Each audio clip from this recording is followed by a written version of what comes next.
নরকাসুরের মৃত্যুতে দৈত্যরা সুমুরে চিরদিন এই পুরন্দর মজ্জগ্লতই বড় কত অহংকার দীর্ঘ মুখপাতি ইয়া করি প্রহার করবুরে বজ্রবুকু ইমান ধর্ম ইমান অহংকার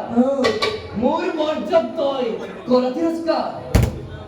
বৃত্তকুরর দরে দৈত্যক মোর এক পর্যায়ে হানি করেছিল নিধন আরে তয় ন মৃত্যু কাকলি